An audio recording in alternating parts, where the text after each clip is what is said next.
Hello, everyone. Happy Wednesday. It is Deep Dive Wednesday here on Home with Isha Sesay. And you know what that means. Deep Dive Wednesday is a day where we essentially go deep with the subject. We bring on the experts to help us understand what's really going on, which for the last few weeks, if you've been watching the show, has been entirely focused on the coronavirus pandemic. We are doing things differently here today and for the next few days, merging our coverage of the pandemic with events here in the United States. I'm sure that you haven't been able to miss what is happening. The fact that in city after city here in the US, people have taken to the streets to protest the killing of George Floyd, an unarmed black man at the hands of a white police officer in Minneapolis in the state of Minnesota. America is in absolute turmoil. And as someone who is sitting here right now, even though I'm in lockdown here in LA, you feel that turmoil, you feel that tension that is playing out. And it has Black people, whether you're African American or you're from the continent, the diaspora, it has people of color all questioning the institutions here in the US and how to make this place more inclusive. Those protests, these questions have led to a kind of roiling up of emotion, and we've seen stores vandalized, we've seen looting, we've seen clashes with the police, and police have used tear gas and rubber bullets to disperse crowds. It is important to say the protests have largely been peaceful, but then there have been these moments that have erupted, and there are questions as to who is behind the violence that we have seen. As a result of all of this, major cities have enacted curfews. There's a curfew right here in Los Angeles as well. But even though those curfews are in place, people continue to gather, continue to protest, to demand that their voices be heard. All of this is happening against the backdrop of this coronavirus pandemic. It is still in play. It has not gone away, even though it has been somewhat pushed into the background by events here in the United States. The numbers here in the US are staggering. I mean, week after week, we've told you about the situation in Africa, but to bring the US center stage for a second, over 1.7 million cases of coronavirus here in the United States. More than 100,000 people have died. The expectation is that the second wave, which everyone has talked about, is coming, and it's coming soon, and it could be deadlier. There is a lot to get through. Let's get started.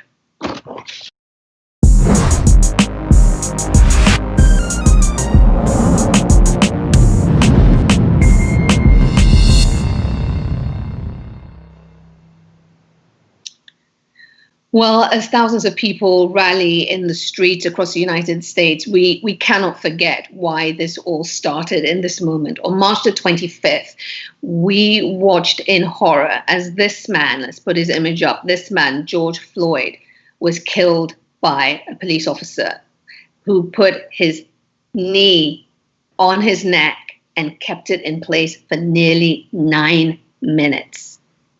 9 long minutes, nearly. Officer Derek Chauvin kept his knee there on George Floyd's neck. Over and over again, he stated, "I can't breathe." Over and over again, bystanders, onlookers said, "He can't breathe. You are killing this man." 4 officers were on the scene. Four police officers were there on the scene, but none of them came to George Floyd's aid. In fact, there were a number of other officers, 2 other officers, who also were holding Floyd down. But once you've seen those pictures, they can't be unseen, and everyone who has seen them has been affected, and that impact has led to people taking the streets in huge numbers. And as these protests have grown, we have waited for words from the White House. And when President Trump addressed the cameras, when he broke his silence, he said this. Take a listen.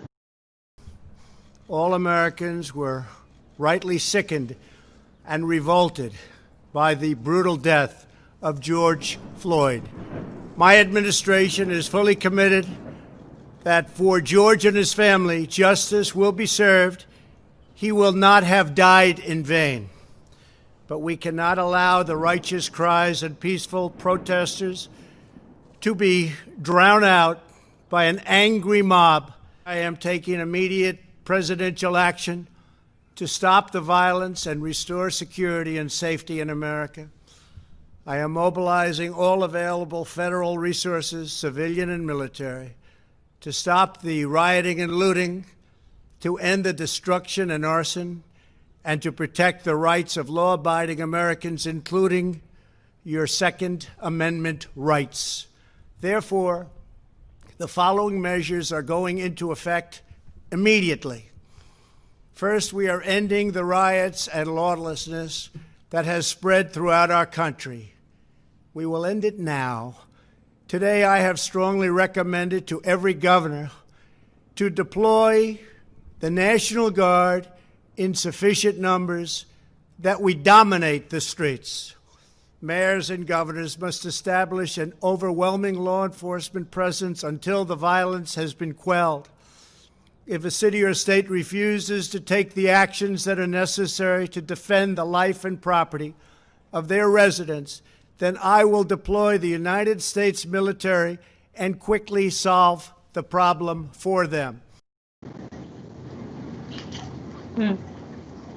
We waited for the president to speak. And when he did, he talked about dominating and the use of force. I want to bring in guests for this deep dive Wednesday. There's a 20 veteran with the Los Angeles Police Department, a mother of 4 boys. She is a social justice advocate. We can count on her to provide a candid analysis of the situation in the U.S. when it comes to policing and the way ahead. Sergeant CHERYL Dorsey is someone I've interviewed many times in the past, and she has a unique perspective on social and institutional abuses. She's also the author of Black and Blue, Creation of a Social Advocate. Let's show you her book. You've got to get it. You've got to read it. Black and Blue, Creation of a Social Advocate. I'm so pleased that Sergeant CHERYL Dorsey joins us now. She will be with us throughout the hour. Send your questions in. You know we do Deep Dive Wednesday so that you can put your questions to the experts, to the people who know, who can answer with an expertise and with all the facts. So send your questions in. You know how this works. So let's get started. Sergeant Dorsey, CHERYL, welcome. Thank you. It's good to have you with us as we try to make sense of these very, very difficult times here in the United States. I want to just let our viewers know that we're standing by waiting to hear from the Minnesota Attorney General Keith Ellison, who is expected to announce, make a significant announcement about charges. Senator Amy Klobuchar from Minnesota has already tweeted that we expect to see Officer Chauvin, who had initially been charged with third-degree murder, manslaughter, face new charges, and we are expecting the other officers to also be charged. Let me start with that imminent news, CHERYL, and ask you your thoughts on that, the issue of charging of ex-police officers now. Well, we've been waiting, and I knew that the investigators were working behind the scenes to put everything in place, and I figured that, they're only going to get really one bite at the apple, and so it was important for them to have all their ducks lined up in a row. And so I'm waiting to see, as is everyone else, exactly what the charge will be for these other 3 and what additional charges they're going to bring about for Derek Chauvin. The man whose image has been seared into our minds, the Derek Chauvin, again, initially, or to date, because it hasn't been formally confirmed, was charged with third-degree murder, manslaughter. Did you think that was appropriate, given everything you had seen on the videos and various videos? I didn't think it was appropriate. I thought that they were being a little lazy. And listen, I'm not an attorney, but I'm a patrol supervisor. I manage, oversee, evaluate uses of force. And as a patrol supervisor, watching him sit on the neck of George Floyd for over 8 minutes with deliberate intent, I can prove it with glee almost. He enjoyed seemingly what he was doing. And I, as a supervisor, watched him do things that I know we're trained to do, which is ways in which he created additional pressure and leverage, because he doesn't look like he's a big guy. And so I saw him get on the tiptoe of his boot.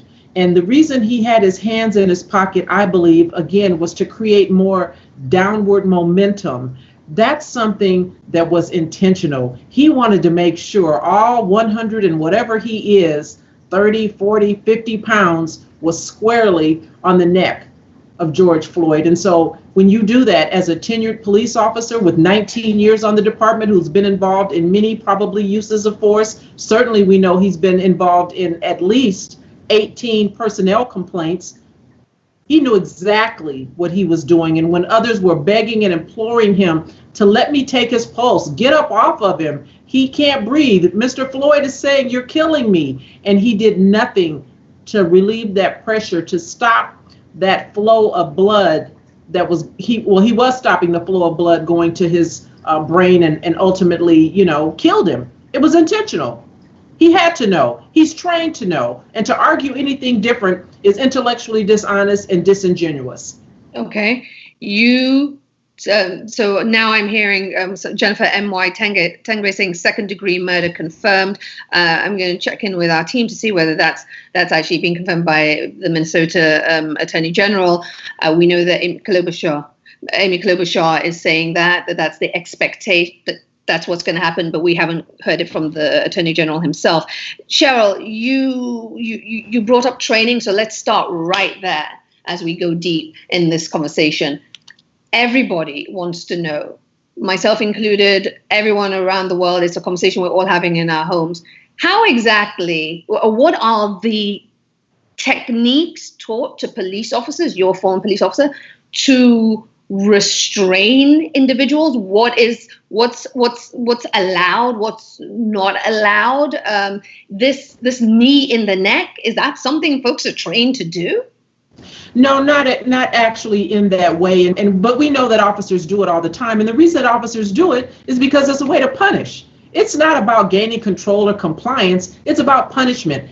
Just since we saw Mr. Floyd lose his life with a knee in his neck, there was imagery of a female police officer up in San Francisco, which is now being investigated by the police chief there, because she too put her knee in the neck of a teenage boy, looked like to me. But let me tell you how I was trained on the Los Angeles Police Department. And what we were trained to do is generally in a felony stop. You've seen many times when someone is at the end of a police pursuit, let's say, they pull the driver and the passengers out of the car, everybody lies face down, and you tell them to turn their head away from you. It's an officer safety technique so that they don't see you as you approach. You turn their head away from you, you approach from the head, from the tip of the head as they're laying down, again, so that it's an officer safety issue. If maybe they have a gun in their waistband, they can't reach for it and point it and shoot you because they don't know exactly where you are. So what we're trained and taught to do is as we approach, before we do that, we order and instruct you to put your hands in the small of your back, palms up. One hand on top of the other, palms up, so that you're already in a position where I can quickly cuff you.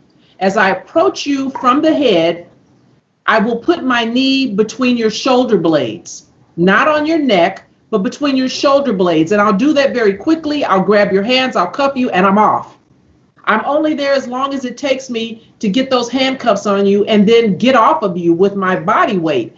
And so that's why for that officer to sit there, just sit on his neck for nearly 9 minutes and then use his feet to create leverage and bear down even harder on this Mr. Floyd lets you know that it was intentional. Absolutely. The training that you receive beyond this question of the knee in the neck, is it racialized? Let me ask you that. Well, listen, I think it's officers who are drunk with power, who haven't been deterred from bad behavior. And I can tell you, you can take race out of it. It's officers who are pissed off, right? I trademarked the term contempt of cop I use often. When I say contempt of cop, what I mean is if you piss me off, I don't care about your ethnicity, you piss me off, there's a price to pay. And that price can sometimes mean pain. We're taught many things in the police academy in terms of how to take someone into custody, how to gain control. And some of those are called pain compliance holds.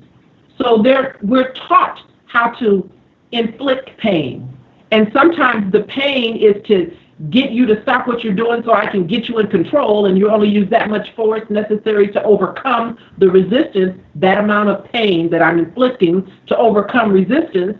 And then there's those few occasions that we see over and over again where officers are inflicting pain because they're pissed off, because you made me chase you on foot in a car, because you didn't come here, you didn't comply, I don't like the way you answered my question. You've seen all the reasons and instances in which an officer, when he's mad about a thing, and so now we're going to use that stuff that we've been trained to do and then twist it just a little bit for that added little to punish you. And that's what we saw. And so let me ask you this. If you're not trained, are you trained to racially profile the communities that you police? It's not formal training, right? I mean, they don't have a class on it, but if you have a partner, if you're a young officer and you're working with a senior officer, much like these other three were to Derek Chauvin, they were junior to him. And I said that in the beginning. I figured that they were junior to him, and that's why they didn't step in and stop him, because he probably has a reputation around that department as being a Billy Badass. And he's probably has a reputation for mistreating people, and nobody wants to be the one to step in and say something and have word get back to the division that you didn't back your partner when he was out there handing somebody their ass. So no, it's not formally trained, but it's certainly something that is demonstrated, and in many instances, officers will emulate, particularly if you are a younger on the job officer, if you're a probationary officer and you don't have the intestinal fortitude to say, I'm not doing that, I'm not going to acquiesce, I'm not going to participate in misconduct, then it becomes a part of the fabric of who you are as a police officer. So you're not taught that there's this issue of, letting whomever is the lead cop do whatever he is, because the question of solidarity is important in every club, and I guess policing is the ultimate club. But so I guess the question is, why, or to better yet, to get your perspective as to why do we continue to see the killing of unarmed black men and women in this country? What is the root of that? Accountability. If you don't do anything to deter bad behavior, it's not like there isn't policy that already exists. But if you don't do anything to deter the bad behavior, if there's no consequence when you violate that policy, if you know that a police chief is more concerned about circling the wagons and protecting the entity and not saying anything that's going to be detrimental when that civil lawsuit comes, because they understand one is generally going to follow a death, an in-custody death, a murder. And so rather than say something that will benefit the family of the deceased, they pretend like, oh no, it's what we do. I didn't really see that. Something happened before the video started that would explain it. You've not done the job, and you don't know how difficult it is, and officers have to make split-second decisions. I heard Senator Cory Booker yesterday say that one of the things that he wanted to do was to create a national registry. And while I applaud my brother, really, Senator, do we need a national registry? Do we need a list of officers like Derek Chauvin maintained somewhere in Washington, D.C.? Is that going to stop him? What we need, Senator Booker, is, well, you need to call me. Let me say that. But what we need, Senator Booker, is we need those officers to be held accountable. We need those officers, when they violate policy and take a life, by the time it makes national news and we see it, it's not the first time. So when that happens, Senator Cory Booker, we need them off the department. We need their license taken away if that's what they have. We need their police officer standard and training certification, post-certification stripped, so that they can't do what Betty Shelby did after she shot and killed Terrence Crutcher and move on to a neighboring police department, so that Timothy Loman can't do what he did after he shot and killed Tamir Rice, so that officers like Michael Schlager, who had tasered two people previously before he pumped 8 rounds into the back of Walter Scott, didn't live to offend again. We have examples and instances of officers doing the same thing over and over and over on their own department, on that list, not national but local, right? Police chiefs know, and they do nothing. So, So that's what needs to happen. is it the deliberate? I mean, again, the reason I come back to this, the point was raised to this administration's national security advisor as to whether there is endemic racism within law enforcement here in the United States. And he said no. But it seems that white perpetrators of crime, where it's not even questionable, they shoot up churches and they turn up brandishing weapons, seem to be taken into custody without anything being done to harm them. They're unhurt. They're taken into custody safely, humanely. But when it comes to Black men and women, they wind up dead. And I'm just trying to be clear, is this a question of systemic racism and racial profiling that gets us to this place? It's absolutely systemic. It's institutionalized racism, and in some instances, it's from the top, meaning the police chief, the sheriff, or the commissioner, down to the ground pounders, to the troops, to the patrol sergeants, to the patrol officers. Every police chief, every sheriff was once a deputy. Every police chief was once a police officer. And so, listen, it's not like they don't know. They've grown up in law enforcement, and they have probably participated in some of this foolishness themselves. There was a police chief over in Mississippi who said he saw nothing, absolutely nothing wrong with the murder of George Floyd. So if that's the police chief saying that, you can imagine what they talk about in roll call when there's nobody around. You can imagine what the patrol supervisors are telling their officers. You can imagine what the patrol supervisor will tell a community member when they come into the police station to file a personnel complaint, and that patrol officer thinks like that police chief. They're going to tell them to get out of my office, get out of my station. What are you in here complaining about? And so unless and until we replace those police chiefs who think like that and put in more progressive police chiefs, and I would say, dare I, more women, because women are typically nurturers. We are more empathetic, we're more compassionate, and we, I think, just by virtue of our gender, don't take things personal. When I was working patrol and in the street, and I worked during the Rodney King riots and everything else that went on the LAPD during my 20-year career, I worked with in incidents where folks who look like me didn't like me being there and were mad at me and will call me Uncle Tom or call me the B word, whatever. But what I knew as a female is that they don't know CHERYL, they don't know me. They're mad at that uniform. And for some reason, I don't know why guys, maybe it's that testosterone that courses through their little veins, that makes them want to become like two rams just butting heads. Anytime somebody looks at you or somebody says something, we saw an example of that with Sandra Bland. That officer, Bryant Insigne, was done with her. He had written her a ticket and all he needed was a signature. And then he says to her, well, you seem kind of bothered. And Sandra said, you're damn right. Why wouldn't she be mad? You just wrote her a ticket. You're costing her money. She was trying to do you a solid by getting out the way. And the mere fact that she said, you damn right I'm mad, his little horns went up and now he wants to ram her. The only problem is Sandra Bland didn't have the horns to ram back. Mm-hmm. And this is what we see with male officers.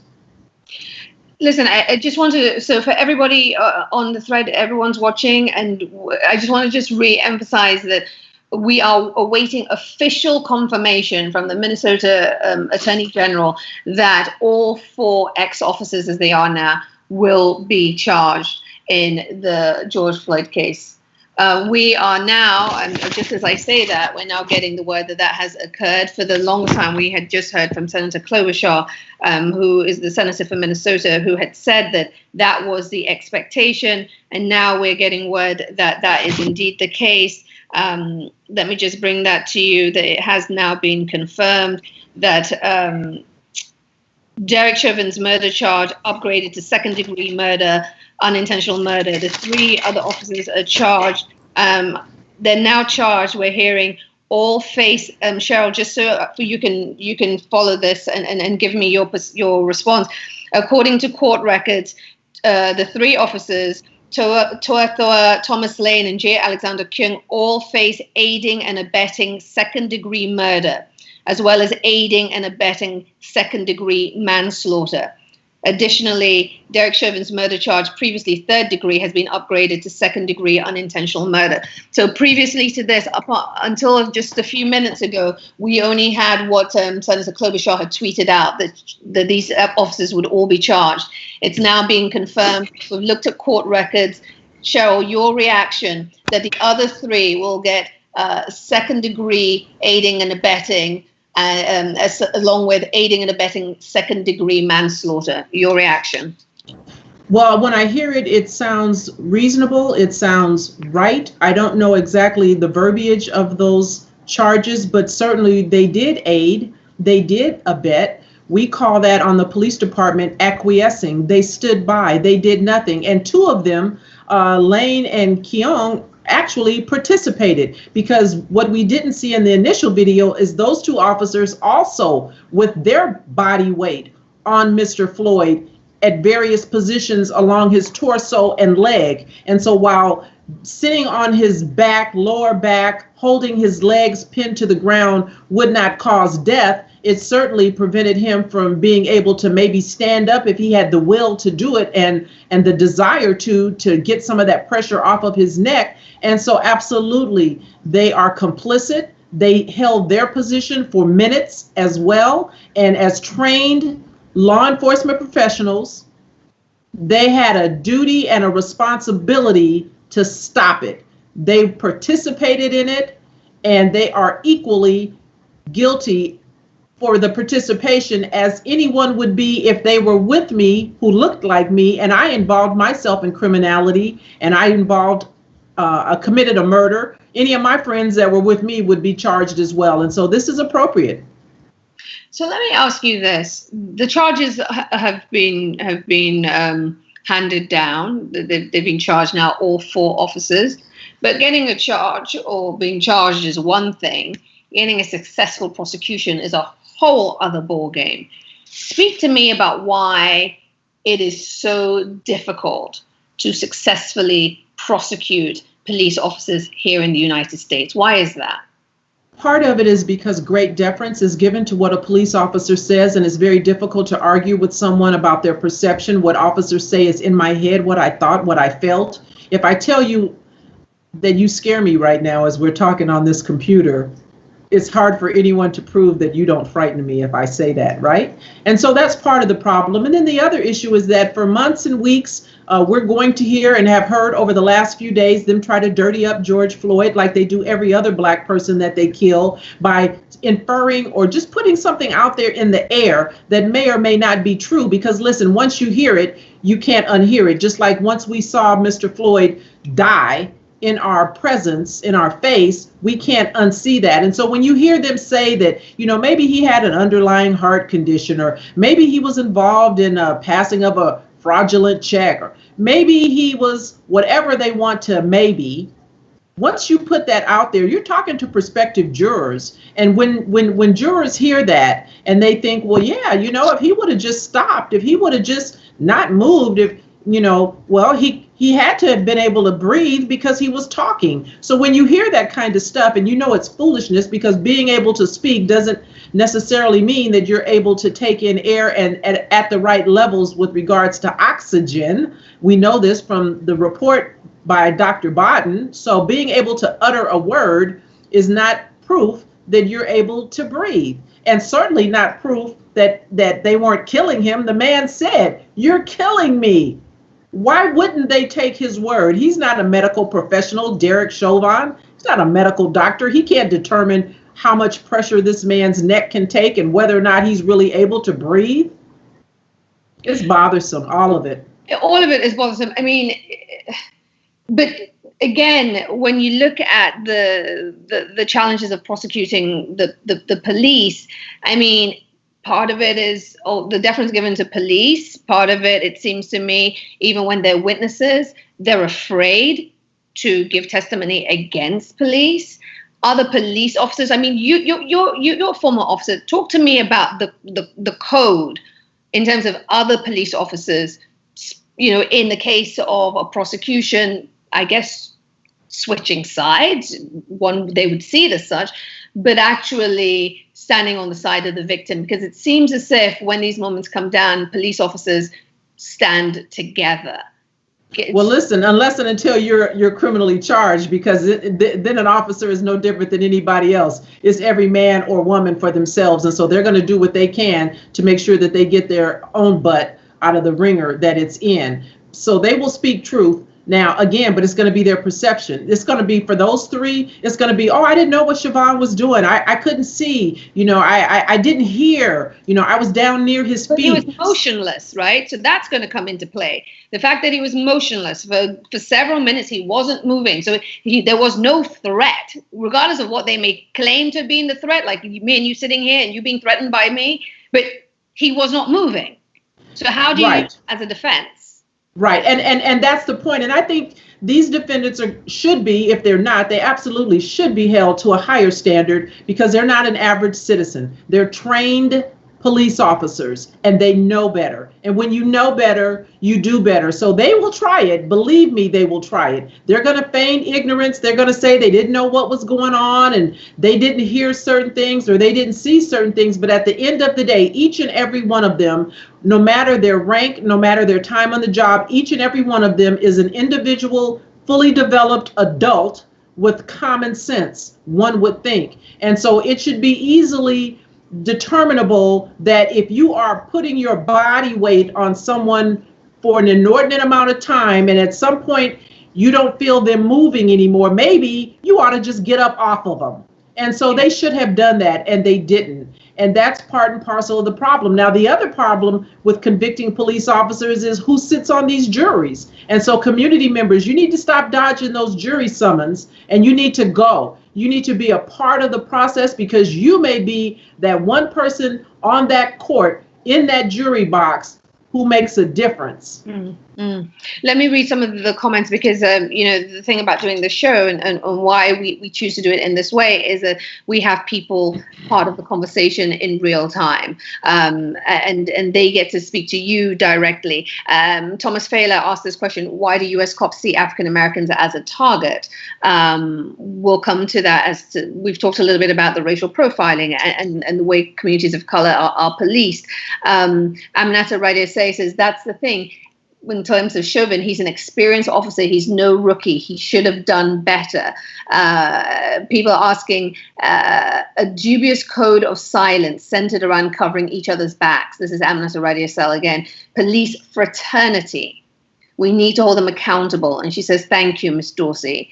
Lots of people talking about institutionalized racism. That is coming up again. King Alamo says there needs to be institutionalized reform.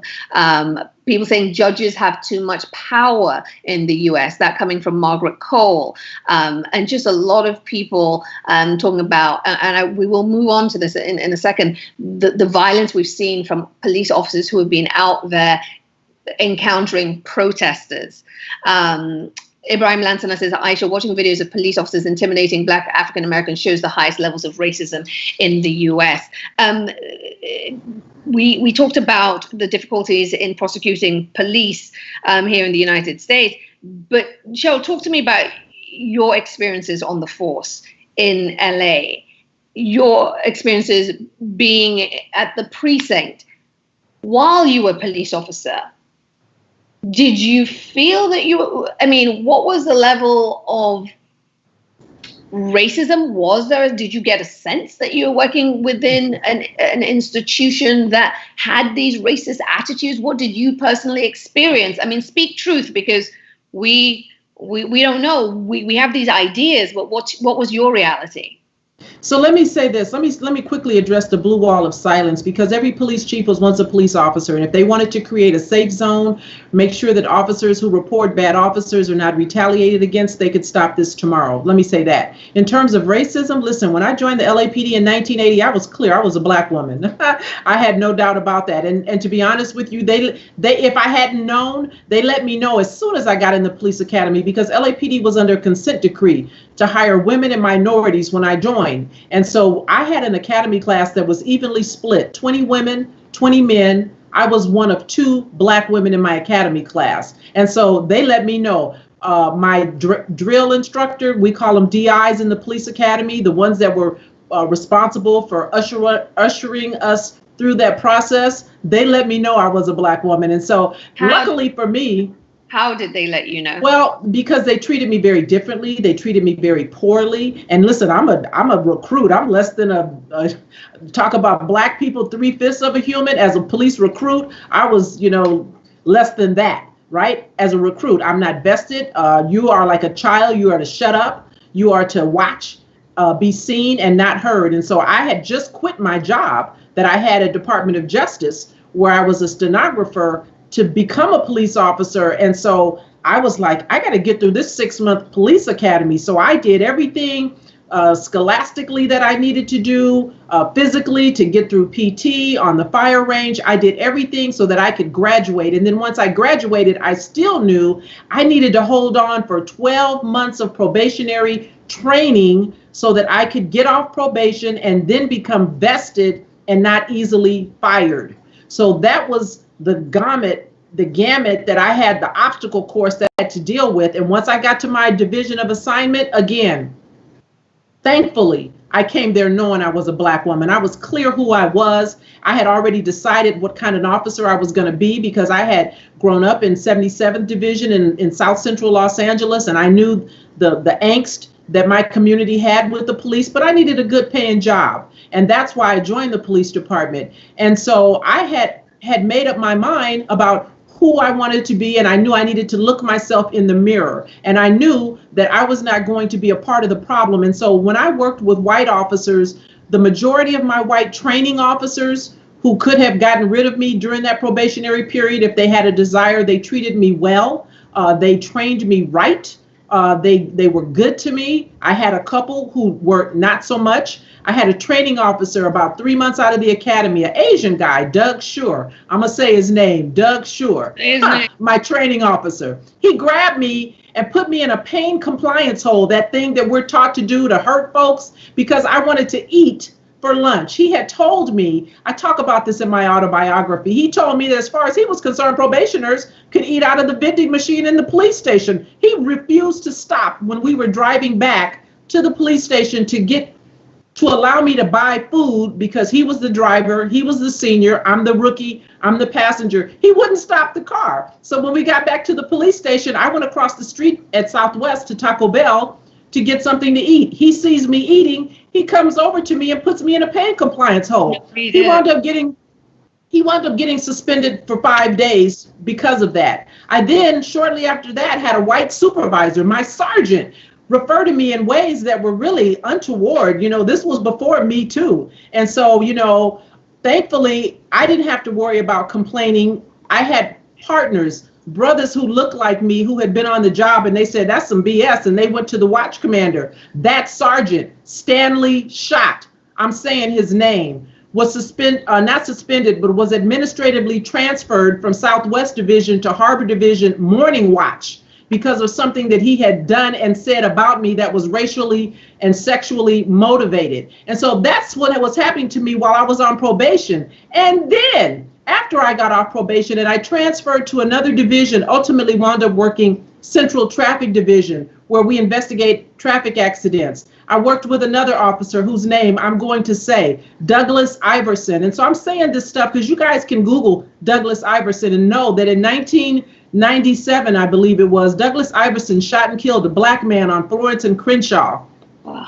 John Daniels. Why? Because Douglas Iverson didn't like Black folks. And he was always messing with Black tow truck drivers back in the day. And I knew about this, and I had testified at the murder trial of John Daniels against Douglas Iverson, because I knew that happened to me. And Douglas Iverson back then, you couldn't really get officers prosecuted. They tried him 3 different times, and I testified at his trial. And even with me testifying about things Douglas Iverson had done to me personally, and what I knew about him and his interaction with Black tow truck drivers in South Central Los Angeles, the jury still hung and could not find him guilty. And so this is nothing new.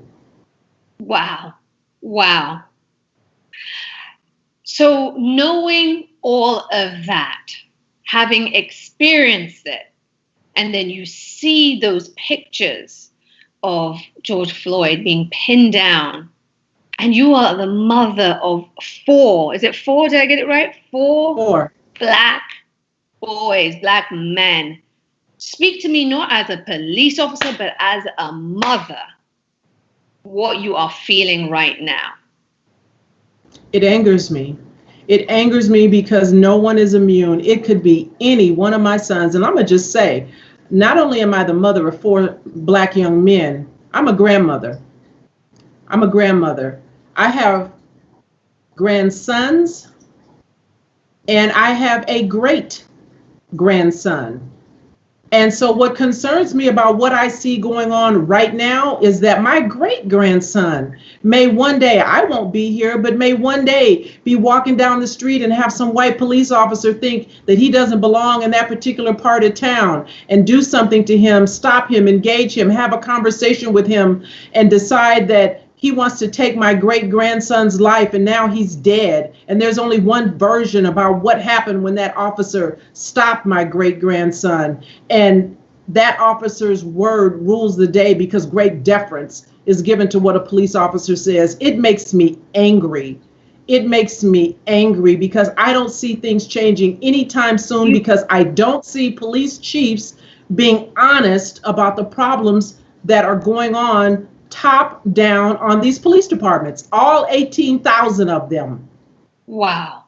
Why won't, or better yet, why do police chiefs who are part of society that makes up this country, why all the way around are so many people in positions of power, including the police, unwilling to acknowledge the inequities and the bias and the discrimination that people of color, black and brown people, face every day? Why are police chiefs, to focus on them, unwilling to acknowledge that problem and to want to do something about it so that policing becomes easier for those very officers that are patrolling those communities? Because the system does what the system was designed to do. And listen, that's not to say that every single police chief, because there are certainly some progressive police chiefs out there. I know Seattle police chief, I believe, is very progressive. And I could rattle off probably a couple of the other departments where I've heard of police chiefs who are really doing the right thing and holding their officers accountable. But for the most part, wholesale, it's the good old boy system. And so look, let's not pretend that a thing isn't a thing. It exists. It's the good old boy system. And in addition to just the racism, you know, even with female officers being on police departments and all of what we see going on with the Me Too. I was part of that whole situation way, way before it was called Me Too. And what do they tell you? What did they tell me? Get over it. Get over it. You know, hunker down, buckle up, get over it, get tough, you know. Shut up. In other words, shut up. And so you got to figure out what kind of person, who are you? Who are you? Whether you're a police officer, whether you work in a library, a hospital, a cafeteria, who are you? Who are you? To anyone who's joining us, we're talking to Sergeant CHERYL DORSEY. She was with the LAPD for a very long time, 2 decades. She is giving us her perspective on what is playing out in the US right now, the protests, the killing of George Floyd. Send in your questions. We do these deep dive Wednesdays, so you can ask any question you have on your mind about the situation here in the US and be part of the conversation. CHERYL, back to you. You know, we talk about black men being killed, but black women also are being killed as well. And that doesn't rise to the same level of, not that it doesn't rise to the same level of outrage, but it doesn't feel as if it gets as much attention. Why is that?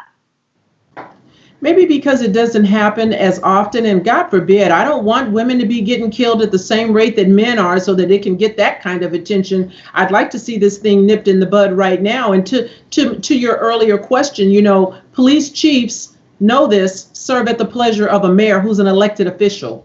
Sheriffs are elected officials. And so it's incumbent upon the community to make sure that they get involved and get engaged, vote out. Vote for people who are concerned about your quality of life issues. If you have a police chief who doesn't see anything wrong with an officer sitting on the neck of a black man for 9 seconds, you guys need to get you a new police chief. And I know of at least one that said that in Mississippi. And so that's why this stuff continues to happen. And sadly, it's happening to our black women as well, to a lesser degree, but it's happening nonetheless.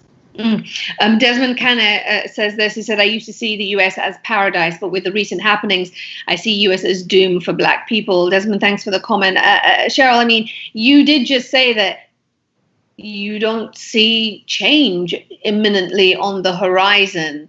I mean, so how can you say to someone like Desmond that he's wrong to be despondent about what black people face here in the U.S.?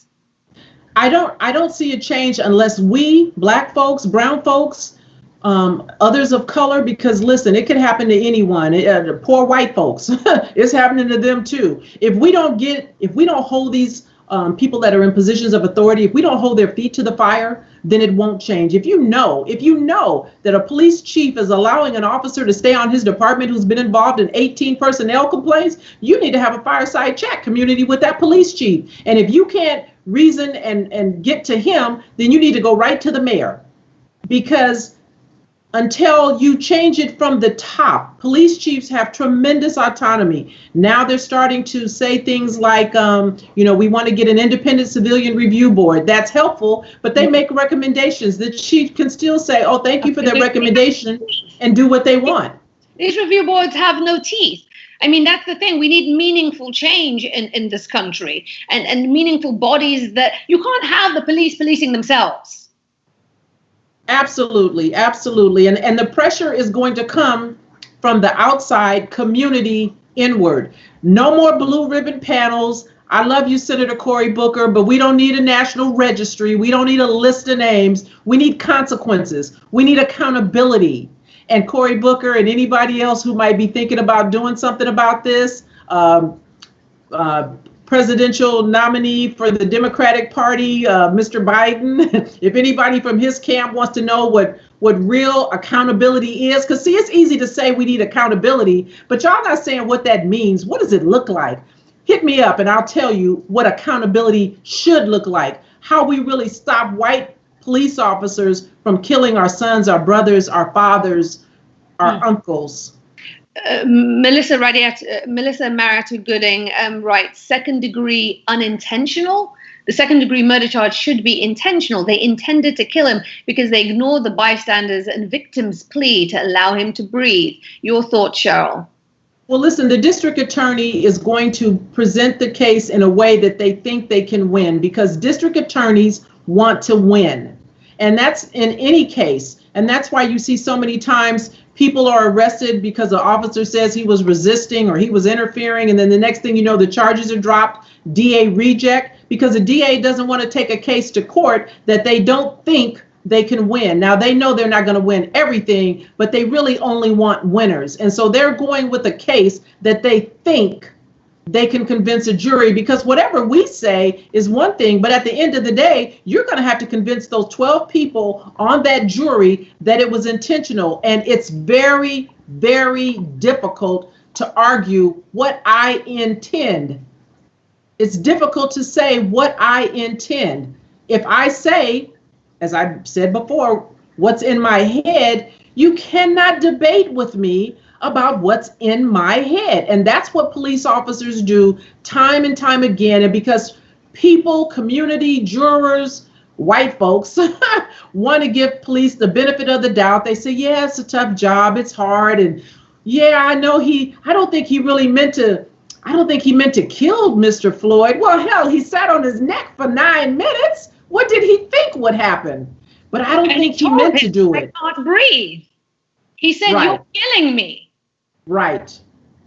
But how do you convince 12 people? It's hard to get 2 people to agree on a thing. And this is why the district attorney is going with something that they believe, they think, they're hopeful they will be able to convince 12 people of. And it's offensive. It's offensive. But, sometimes you just have to hold your nose to get to the bottom line. And then once we get a conviction, he doesn't get to get a slap on the hand like Officer Liang did, who shot and killed Akai Gurley, probation, or the officer who shot and killed Laquan McDonald, 7 years. Mm-hmm. We need a charge, a penalty, a prison time term that is commensurate with what he did. Marisu, thank you for that comment. I want to ask you this, Cheryl, because I think it's such an important point. This from Martha Sesay. The Sesays were everywhere. Says, thank you, Martha, for writing in. She says, before recruiting police officers, do they do background checks on them to check their history?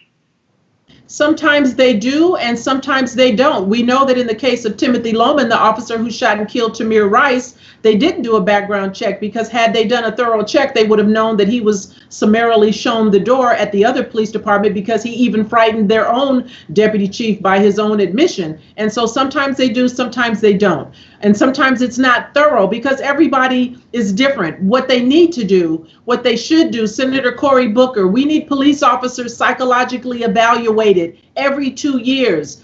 Joe Biden, we need police officers psychologically evaluated every 2 years. Crack open their head, make sure everything is working right. And if it's not, there is no shame, there is no harm. Please, please get them off the police department. Do not allow these officers to stay on until something makes national news, as in the case of Michael Schlager shooting Walter Scott, as in the case of George Floyd. Now, we know this officer was bad. We know he was out of control on duty and off duty. We're hearing now that an employer at a local bar said he was heavy-handed there. He wanted to mace people on the nights when there were black patrons, not so much on the night when there were white patrons. There's always red flags. Police chiefs look the other way. We need them to be held accountable. Stop looking the other way, police chiefs. Let me bring this to you. Conta M. Conda says, hi, I live in Germany. My little girls, 7 and 5, want to visit the US, but I always tell them it's dangerous for black people to go there because mostly they get killed by police. And now this. Did I do a bad thing by telling my kids such a thing? Conta, thank you for writing in. Cheryl, what's your perspective on how do you communicate? This comes to the question of communicating the risk to young people, to our children, our loved ones. What do you say about the threat faced by black people here in this country, specifically when it comes to their engagement with law enforcement? What did I want people to know that it's the minority. It's the minority, but it's just like the local news. If it bleeds, it leads, right? And so the officers who are misbehaving, we see that time and time again. We don't see officers doing a good job. We don't see officers helping, doing good deeds, helping someone who's down on their luck or who may have been charged with a crime because they didn't have money to feed their family and they were shoplifting and the officer bought food for them and took them home. We don't see that. It's not sexy. So let's not pretend like this is everybody, because it isn't. But what we need to do is we need to have a conversation with our family members, and we need to have them understand what it is that they need to do, because family has a responsibility to comport themselves in a way. It doesn't make you a punk. It doesn't make you less than. Don't make you none of that. It makes you I need you to come home. That's what I tell my sons. I need you to come home. I need you to survive that police encounter. If an officer could be dead ass wrong, but I want you to shut up. I want you to come home. And then I want you to sit down with me and we will deal with this the way policy and procedure and protocol has set up for us to file a complaint or to get an attorney. But you cannot hold court curbside and expect to walk away. You will run into a Siobhan, a Brian Encinia, Timothy Loman, someone who wants to punish you because they can with impunity. I need you to survive the police encounter. That's so, I have lived here for almost 15 years. And it's so heartbreaking, because what you're effectively saying is it is what it is. You know, you cannot expect fairness, or you cannot expect that your safety is guaranteed when you encounter law enforcement as a person of color. That's incredibly upsetting to hear. I know not just to me, but to everybody who's watching. And you were a police officer for almost 20 years. How do you reconcile that? Listen, I'm a black woman. I'm a black woman first. And so I get it. I get it, because when I walk out my doors, all they see is my black skin. I get stopped by the police, but I know the lingo. I know what to say. And so, I say the things that are going to calm them down immediately. And then, of course, I show them my credentials. And when they see my rank, I get it for the, commanders and captains out there. I'm just a little old police sergeant, but it holds some weight. And so when patrol officers stop me and see that I'm a patrol sergeant, they give me the respect that's due to that position. And I know that everybody doesn't get that. I got 4 sons, and every time they leave the house, I'm not worried about it, but because my sons know what to do. I've told them how to comport themselves. I mean, there's still a possibility you could do everything right. I make no guarantees that if you follow the orders, they still won't kill you, because understand this, once an officer kills you, there's only one version, the one they give.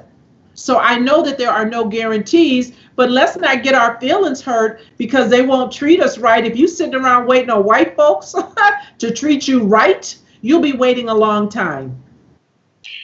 John Gordon said this: policing is only ever effective when there is trust in the equation, period. John Gordon, thank you for writing in. Your thoughts on that, CHERYL? And trust has been broken, and it's going to take a long time to build that trust back up, just like in any any relationship, right? If you're in a romantic relationship and someone is not, the infidelity is an issue, and they breach the trust, it takes a long time to bridge that gap. And so trust is broken between police and community. And that's why part of the problem is that the police chiefs need to first admit there's a problem. If you're not willing to admit that there's a problem, then we don't have anything to discuss about fixing, because you don't even acknowledge that there's a problem. So we need police chiefs, sheriffs, commissioners to admit you got a problem, admit you got a few officers on your department who shouldn't be there. Everybody that wants to be the police shouldn't be. A couple of them made it through.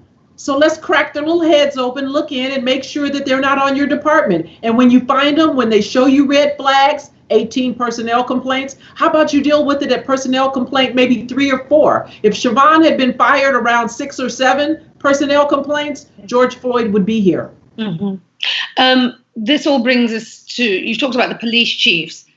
Let's talk about national leadership. We're going to go a little bit longer because more people have questions that are coming in. And I think this is an important moment. And, how often do you get to speak directly to someone who's been on the inside as a sergeant who is speaking such truth and speaking with such candor? You talked about, as long as that's okay with CHERYL, who I'm just like capturing now for an extra 15, 20 minutes. You talked about police chiefs. But what about national leadership? And in this moment, your thoughts on President Trump's response to this moment?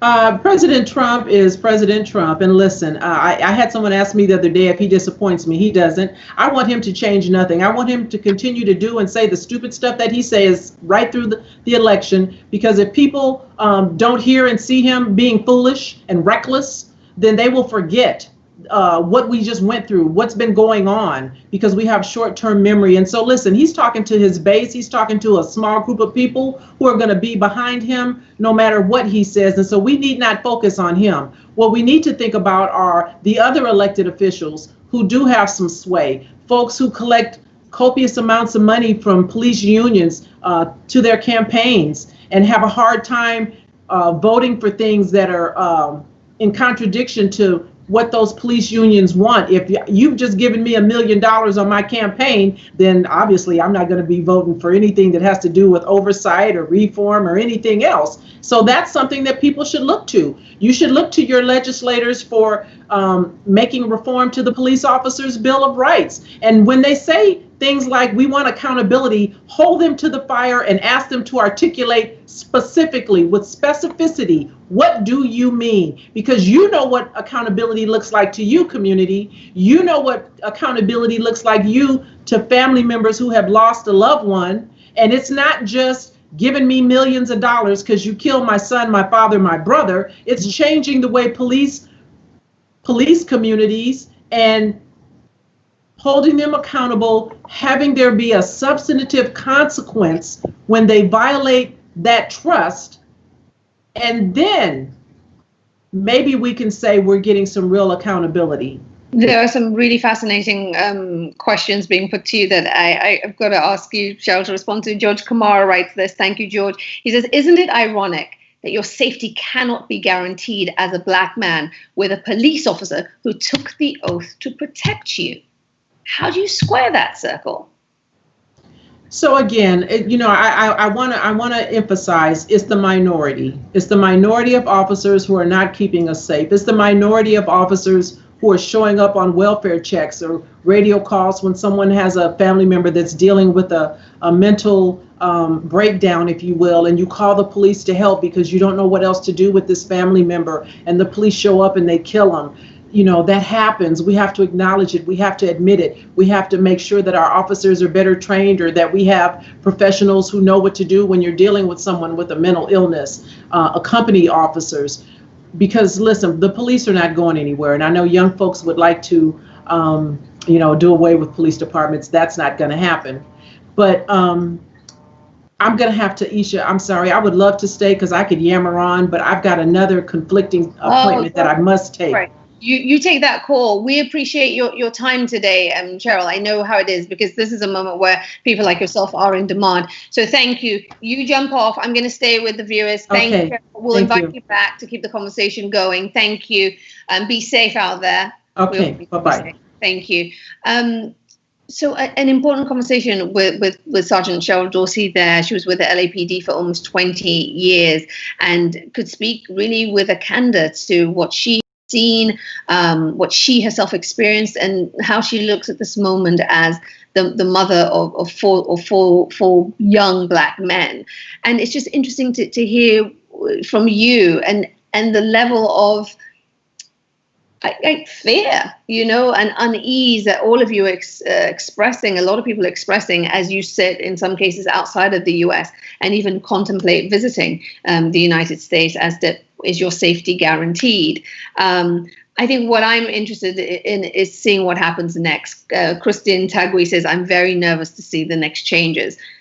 I am too, to see whether real meaningful change will be undertaken and not just the announcement of another committee, another commission that is going to look into things, and then we don't get anything meaningful at the end of it all. I mean, talk to me as we still have a few more minutes about your thoughts of what comes next. I'm interested to know if you have faith in the system being rehabilitated. It is a time when we are all struggling to hold on to hope, but we must. I want to hear what you think of the protests we've seen here in the United States in recent nights. There's been violence and there's been looting. A lot of people say that is overwhelming the message for the need for rehabilitation and justice. What do you think? We're going to keep going for a few more minutes because I think this is an important conversation for us all to have. If you're in Africa, what's the role of African leaders? What role should they be playing in this moment? Should they be speaking up more to express solidarity for the plight of African Americans here in the United States? What do you think? I certainly feel that we've seen the statement put out from the African Union, and President of Ghana, Nana Akufo-Addo, spoke up and condemned the violence and the killing of George Floyd, condemned the violent killing of George Floyd. I'm wondering why we haven't seen more African leaders speak up and also condemn what is happening. Someone is, Alhaji Amra Kabe says, Aisha, have you personally been involved in a situation concerning racism while in the States? Thanks for the question, Alhaji.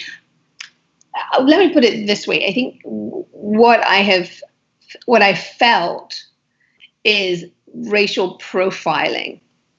You hear the situation when you're out in the United States, when you're in stores and you pick up items and suddenly everybody is like hovering around you. There's this notion that as a person of color, if you're in a store, that, you get the sense, at least it's been my feeling, that I'm being viewed with suspicion. And there's always a sense if you're asking yourself, well, why do I feel that way?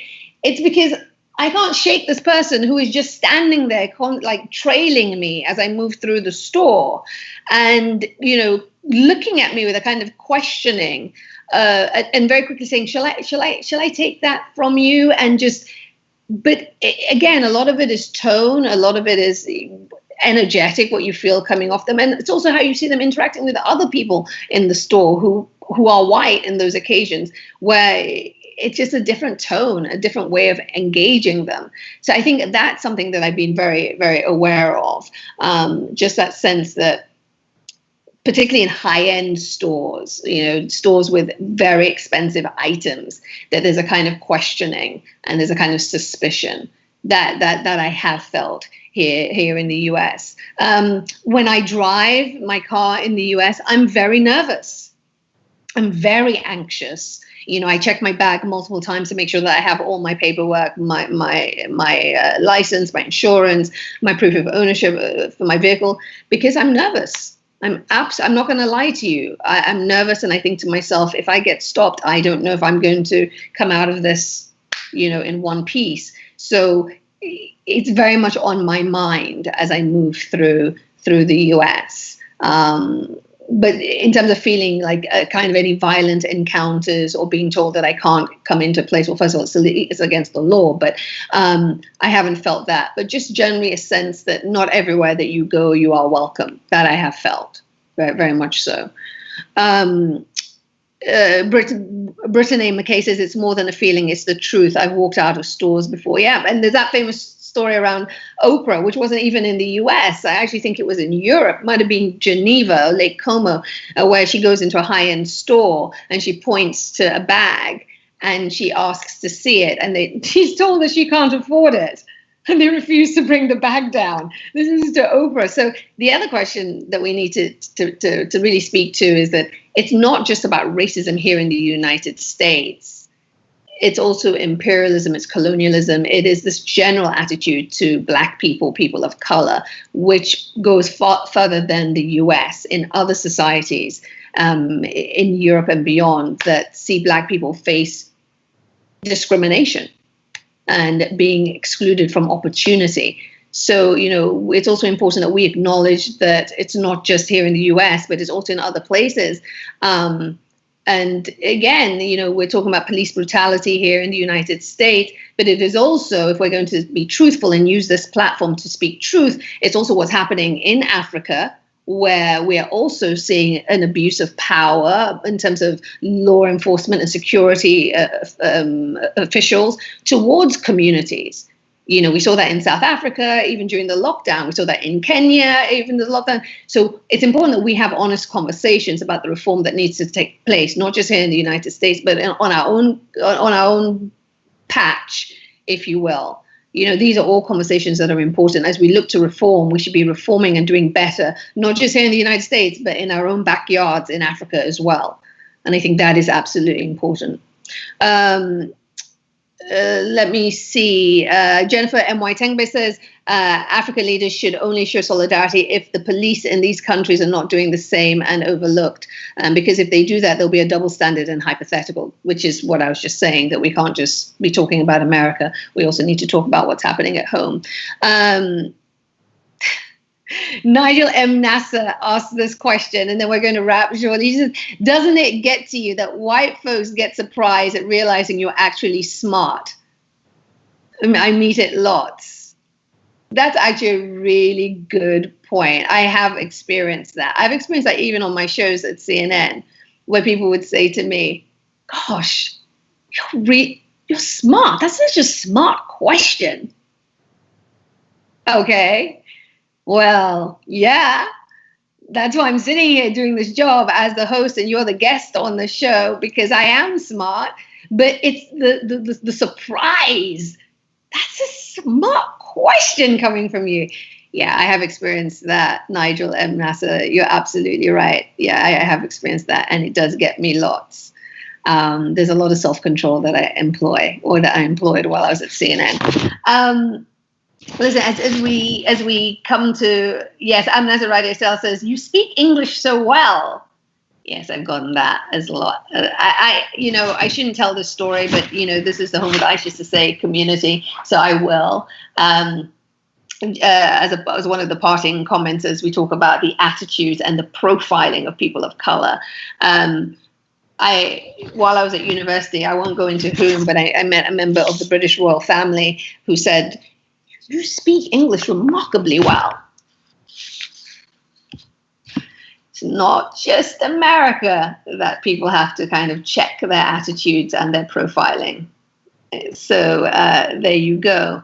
I hope you enjoyed this hour. I hope it was meaningful for you and that you took a lot from it, and that you have a clearer understanding of what's happening here in the United States, and specifically the attitudes within police forces and law enforcement here in the US. There's clearly a great need for reform. We do these Deep Dive Wednesdays so that you can have an opportunity to ask questions and to express what you're thinking right now as you watch the situation regarding the violence and the protests, the killing of George Floyd. But, more generally speaking, when it comes to the coronavirus pandemic, which is what we have been focusing on for the last couple of months now. So Deep Dive Wednesdays are an important opportunity that I hope you get a lot from, and I hope you enjoy. We'll be back next Wednesday with another Deep Dive Wednesday with another expert, another person who can speak to their expertise and can shed light on an important matter. I hope you'll join us for that. Tomorrow I'll be right back here with another Home with Isha Sesay, more great guests. It will be a normal show, and we will be back to question not just what's happening here in the United States, but of course the situation regarding the coronavirus pandemic in Africa. You can count on us to be back here, same time, same place.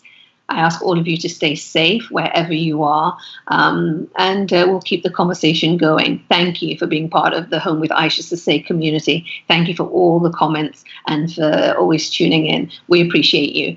Stay safe, everyone. Bye for now.